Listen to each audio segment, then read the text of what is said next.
Come wrap a birthday gift with me. Our niece was celebrating a birthday and she was turning 12 years old. I do love to thrift, but I buy my friends and family members new items a lot as well. For her, I got the viral crocheting ring and a Kendra Scott necklace set. And while both of these gifts are new, I still like to decorate them and wrap them with a vintage flair. So I headed to my craft closet to pick out some vintage wrapping paper as well as some ribbons or bows. I have been holding off on this front paper. It is beautiful, but it's definitely got an older type feel to it as far as I didn't want to use it on my young nieces. So since my oldest is turning 12, it feels right. I went ahead and grabbed the ribbon container as well. So once it's wrapped, I can pick out a good color. I'm thinking that this set is probably more from the 90s. It's not terribly old, but I still expected the 2 sheets of paper, and this one only had one. But it worked out because I was really only going to use a small portion of it.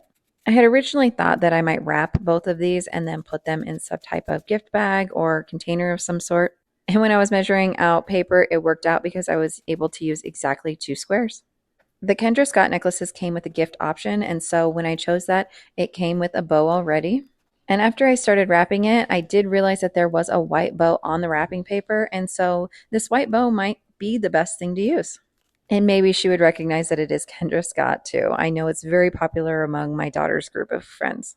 Once I put it on there, I thought it looked really pretty. The white looks really good with all of the other colors going on. I think I would have ended up choosing a white bow anyway, even if I was going to get into my vintage ribbon. So then it was time to wrap the little crocheting ring. I don't know if you guys have seen these. They're super cool, especially for little fingers who are just learning to crochet. I did have to cut the paper down to fit, and you know I'm saving those scraps for something. I don't know what yet, but it's going back in the craft closet. I didn't want the ring box to get lost, and so I thought I might be able to fit it in here, and it looked so cute stacked like that. And the ribbon was elastic, so it was tight enough to hold onto it tightly. It was time to pick out a card. I do have a couple of smaller cards that are meant to go onto gifts. And so while it isn't vintage, it will work perfectly, and the colors worked really well with the gift wrap paper. I love cards, but the envelopes typically I try to hide behind gift paper or somehow hide them because I don't think they're as pretty as the paper and bow themselves. So it was perfect, and she loved her gift. Thanks for coming along, guys.